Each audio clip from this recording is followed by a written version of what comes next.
இதோ உங்களை தேடி முதன்முறையாக வசீகரமான தொழில்நுட்பம் மற்றும் அதிவேகமான செயல்திறனுடன் UFX மொபைல்ஸ். மெல்லிய தோற்றத்துடன் முற்றிலும் சிறப்பாக எல்லோருக்கும் எளிதாக UFX mobiles.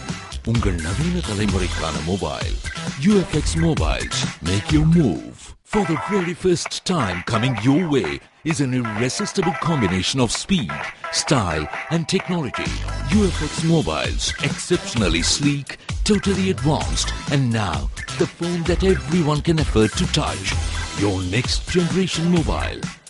UFX mobiles, make your move.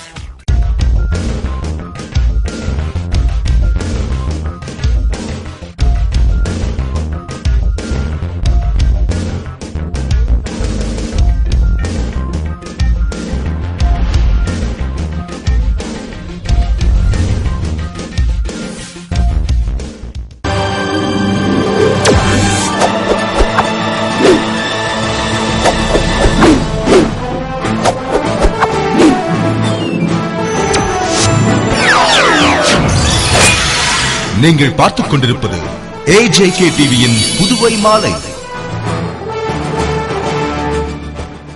Puduvai மாநில திமுக சார்பில் திராவிட இயக்க நூற்றாண்டு விழா மற்றும் இளைஞர் எழுச்சி நாள் பொதுக்கூட்டம் சிங்காரவேலர் சிலை அருகே இளைஞரணி அமைப்பாளர் சிவா தலைமையில் நடைபெற்றது. புதுவை சிங்காரவேலர் சிலை அருகே திராவிட முன்னேற்ற கழக இளைஞரணி சார்பில் திராவிட இயக்க நூற்றாண்டு விழா மற்றும் இளைஞர் எழுச்சி நாள் விழா பொதுக்கூட்டம் இளைஞரணி அமைப்பாளர் சிவா தலைமையில் நடந்தது.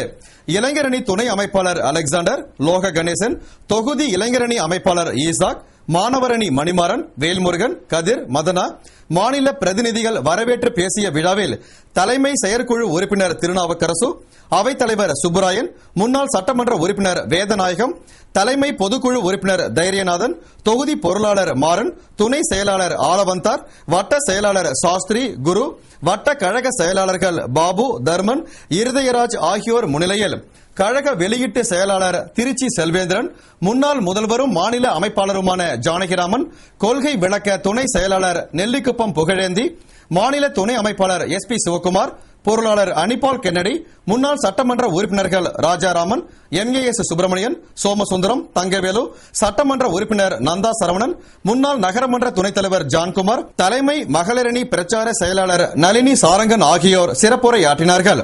விழாவில் ஏம்பலம் தொகுதி செயலாளர் ஏம்பலம் செல்வம், உழவர்கரை திமுக இளைஞரணி செயலாளர் IG வீரராகு, திமுக பிரமுகர் திருவண்டார் கோவில் காந்தி உள்ளிட்ட தொகுதி கழக செயலாளர்கள், அணி நிர்வாகிகள், முன்னாள் உள்ளாட்சி பிரதிநிதிகள், தொகுதி இளைஞரணி அமைப்பாளர்கள், துணை அமைப்பாளர்கள், உருளையன்பேட்டை தொகுதி கிளை நிர்வாகிகள் உள்ளிட்ட பலர் கலந்து கொண்டனர்.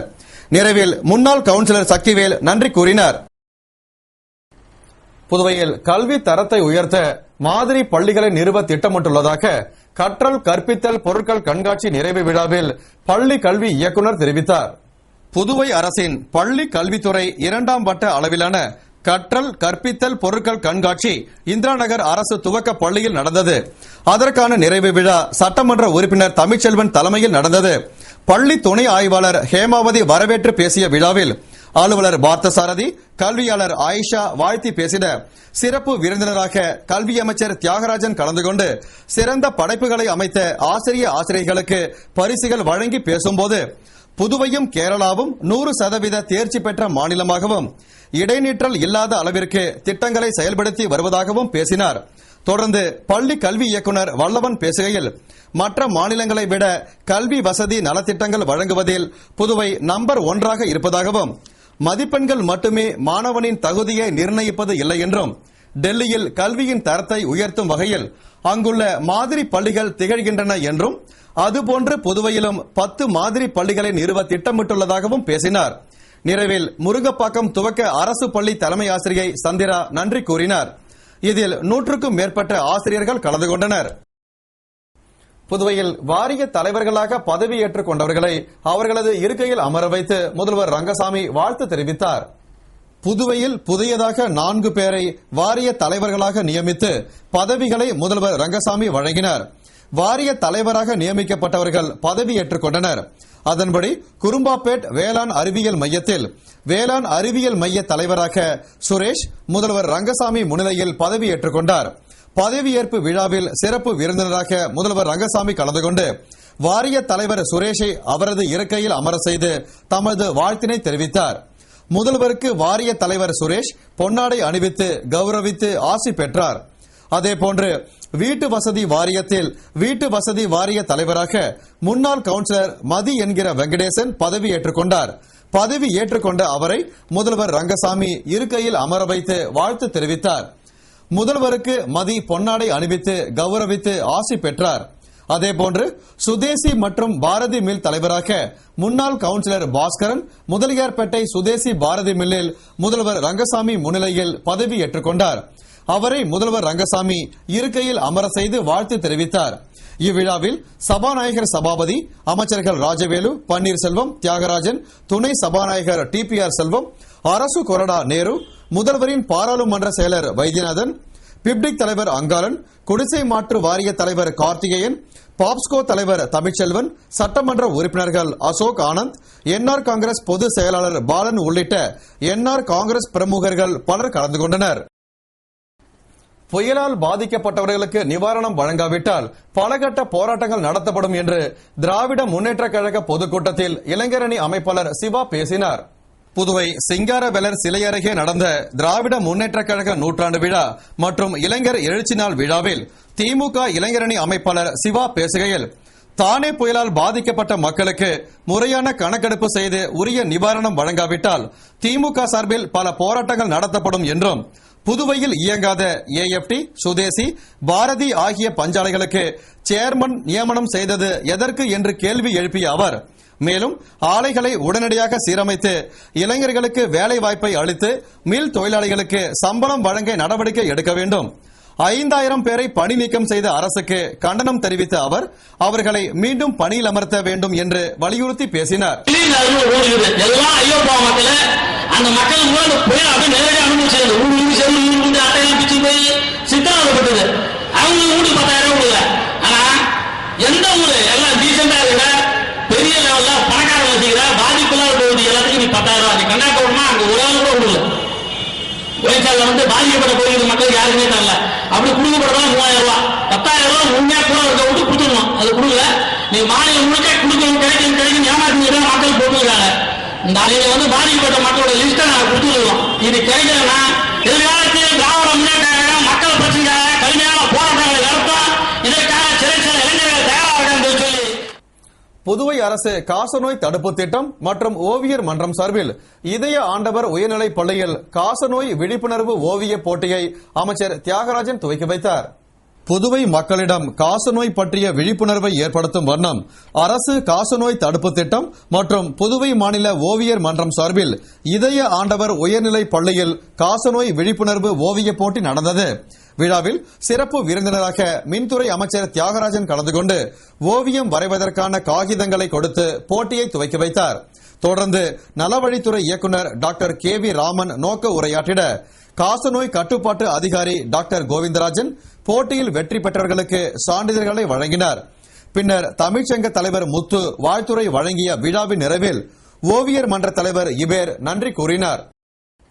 பிரான்ஸ் ஜனாதிபதி தேர்தலை பற்றிய விளக்கம் மற்றும் ஆலோசனை கூட்டம் பிரெஞ்சு ஒன்றியம் சார்பில் நடத்தப்பட்டது. புதுவை பிரெஞ்சுக்காரர்கள் ஒன்றியம் சார்பில் பிரான்ஸ் ஜனாதிபதி தேர்தலை பற்றிய ஆலோசனை கூட்டம் மற்றும் விளக்க கூட்டம் ஓட்டல் தே யூரோப்பில் நிறுவன தலைவர் லெப்டினன்ட் கர்னல் முகமது முஸ்தபா தலைமையில் உப தலைவர் எமிலன் சுப்பராயன் மற்றும் நிர்வாகிகள் முன்னிலையில் நடந்தது. கூட்டத்தில் புதுவை வாழ் பிரெஞ்சுக்காரர்கள் திரளாக கலந்து கொண்டு தேர்தலை பற்றிய தங்கள் கருத்துக்களையும் ஆதரவையும் தெரிவித்தனர். தொடர்ந்து ஜனாதிபதி தேர்தலில் வாக்களிப்பதன் அவசியம், பிரெஞ்சு குடிமக்கள் அனைவரும் பிரெஞ்சு தேசிய அடையாள அட்டை மற்றும் பிரெஞ்சு குடியுரிமை சான்றிதழ் வைப்பதன் அவசியம், இந்தியாவிலும் பிரான்சிலும் மாணவர்களின் உயர்கல்வி, ஆயுட்கால விசா, இந்திய தம்பதிக்கு பிரெஞ்சு விசா, வருமானம் இல்லாத அல்லது குறைந்த வருமானம் உடைய 65 வயது மேற்பட்டோருக்கு அரசாங்க உதவி பெற உரிமை உண்டு போன்றவை பற்றி விளக்கப்பட்டது. பின்னர் பொருளாளர் துபாய் குழந்தை பிரெஞ்சுக்காரர் நலனுக்கும் அவர்களது பாதுகாப்பிற்கும் கழகத்தின் முக்கியத்துவம் பற்றி எடுத்து கூறினார். கடலூர் தொகுதி புதுக்கடையில் நடந்த KNG கல்லூரி மாணவர்களின் நாட்டு நலப்பணி திட்ட முகாமின் நிறைவு விழாவில் அமைச்சர் சம்பத் கலந்து கொண்டு சான்றிதழ்களை வழங்கி மரக்கன்றுகளை நட்டார். கடலூர் கேஎன்ஜி கல்லூரி மாணவர்கள் நாட்டு நலப்பணி திட்டம் சார்பில் புதுக்கடை ஒன்றியத்தில் ஒருவார சிறப்பு முகாமினை மேற்கொண்டு துப்புரவு பணி, சுற்றுச்சூழல் விழிப்புணர்வு நிகழ்ச்சி, பட்டிமன்றம் போன்றவற்றை நடத்தினர். அதன் நிறைவு விழா கேஎன்ஜி கல்லூரி முதல்வர் தலைமையில் ஒன்றிய செயலாளர் முத்துக்குமாரசாமி, பாலாம்பிகை முத்துக்குமாரசாமி, வடக்கு செயலாளர் பாரதி பத்மநாபன் முன்னிலையில் நடந்தது. விழாவில் சிறப்பு விருந்தினராக கடலூர் சட்டமன்ற உறுப்பினரும் அமைச்சருமான சம்பத் கலந்து கொண்டு முகாமில் பங்கேற்ற மாணவர்களுக்கு சான்றிதழ்களை வழங்கி பசுமையை உண்டாக்கும் வகையில் மரக்கன்றுகளை நட்டு விழிப்புணர்வை ஏற்படுத்தினார். இதில் திரளான பொதுமக்கள் பங்கேற்று சிறப்பித்தனர். இளைஞர்களுக்கு வேலை வாய்ப்பினை அளிக்காததால் அவர்கள் குற்றச் செயல்களில் ஈடுபடுகின்றனர் என்று திராவிட முன்னேற்ற கழக பொதுக்கூட்டத்தில் முன்னாள் அமைச்சர் SP சிவக்குமார் குற்றம் சாட்டியுள்ளார். திராவிடர் முன்னேற்ற கழகம் சார்பில் நடந்த திமுக இயக்க நூற்றாண்டு விழா மற்றும் இளைஞர் எழுச்சி நாள் விழா பொதுக்கூட்டத்தில் மாநில துணை அமைப்பாளரும் முன்னாள் அமைச்சருமான SP சிவக்குமார் பேசுகையில், நமது கலைஞரின் முயற்சியால் தான் இலங்கை அரசுக்கு எதிராக அமெரிக்கா கொண்டு வந்த தீர்மானம் ஐக்கிய நாடுகள் சபையில் நிறைவேறியது மற்றும் ராஜபக்சே போர் குற்றவாளியாக அறிவிக்கப்பட்டுள்ளார். இதற்காக கலைஞருக்கு நன்றி தெரிவித்துக் கொண்டதாகவும், திமுக ஆட்சியில் புதுவையில் மில் தொழிலாளருக்கு மாதா மாதம் சம்பளமும் ஆண்டுதோறும் சீருடைகளும் வழங்கப்பட்டு 13,000 பேர் பணிபுரிந்து வந்தனர். ஆனால் தற்பொழுது மில் இயங்காமல் உள்ளது. இயங்காமல் உள்ள மில்லை நாமே முயற்சி எடுத்து இயக்க வேண்டும். ராணுவ சீருடைகள் மற்றும் நமது மாநிலத்தில் வழங்கப்படும் இலவச துணிகளை நெய்தாலே மில் நன்றாக இயங்கும். இதனால் தொழிலாளர்களுக்கும் படித்த இளைஞர்களுக்கும் வேலை வாய்ப்பை அளிக்க முடியும்.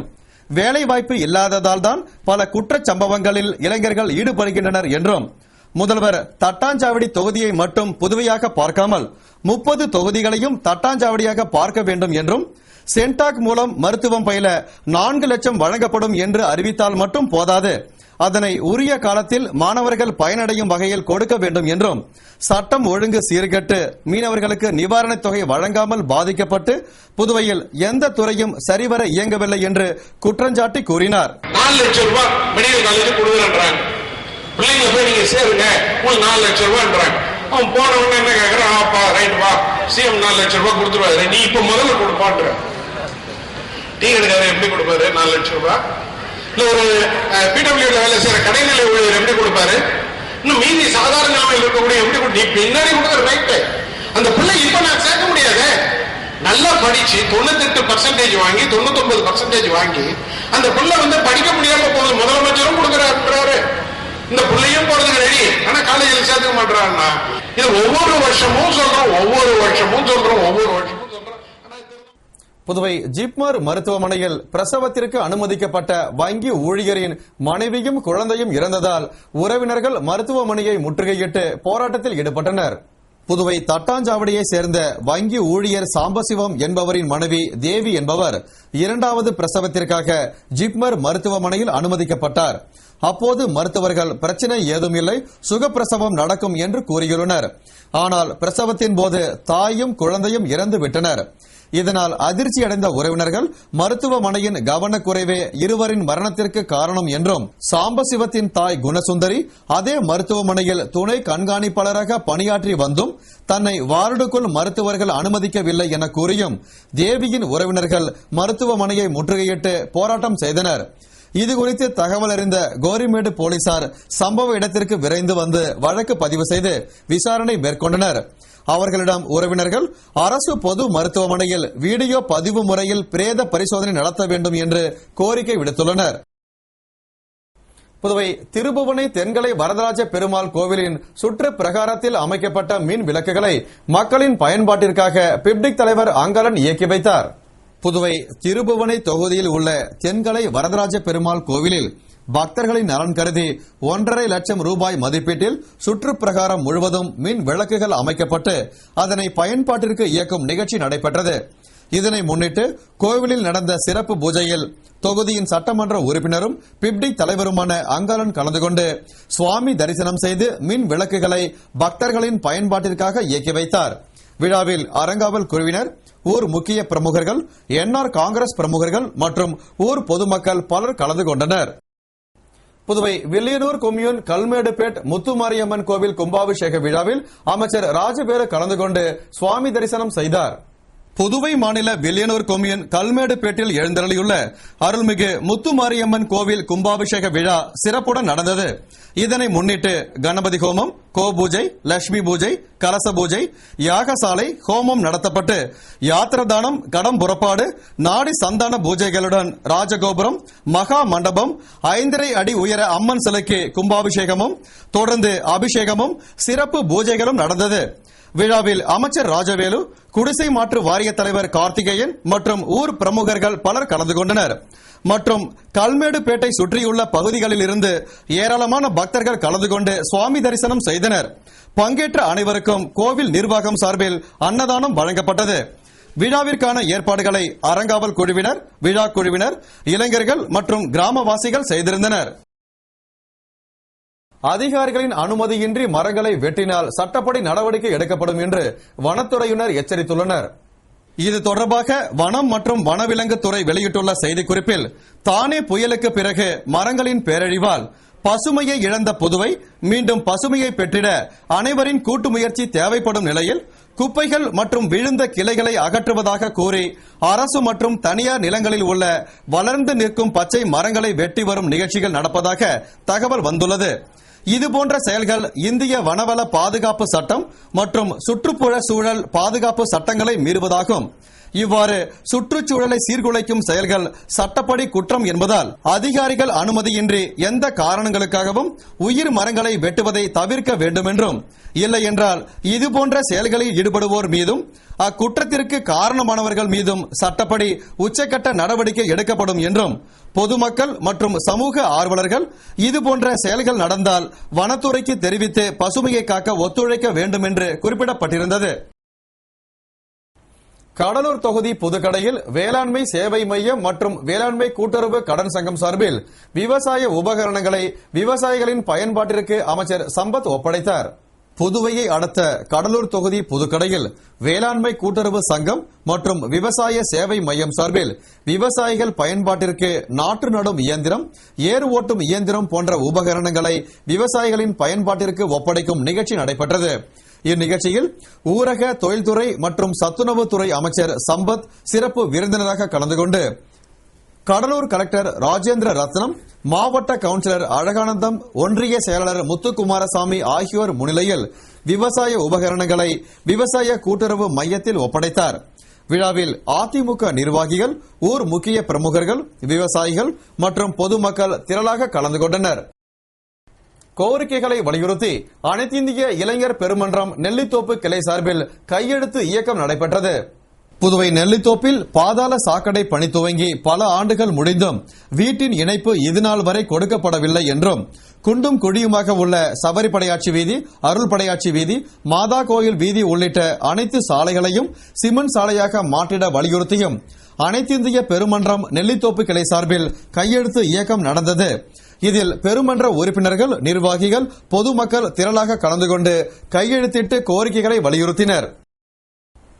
பட்ஜெட்டில் அறிவிக்கப்பட்டிருக்கும் அறிவிப்புகளை நிறைவேற்ற வரும் மாதங்களில் மத்திய அரசு கடினமான முடிவுகளை எடுக்கும் என்று மத்திய நிதியமைச்சர் பிரணாப் முகர்ஜி கூறியுள்ளார்.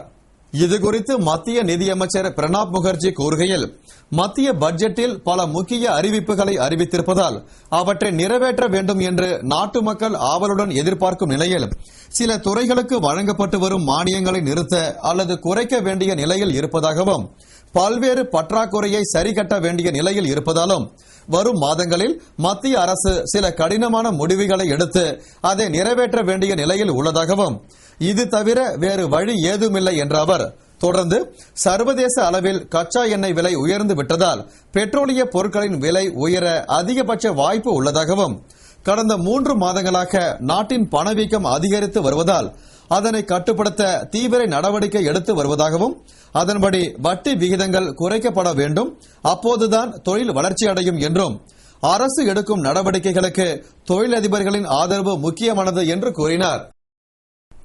இத்துடன் செய்திகள் நிறைவடைந்தன. வணக்கம்.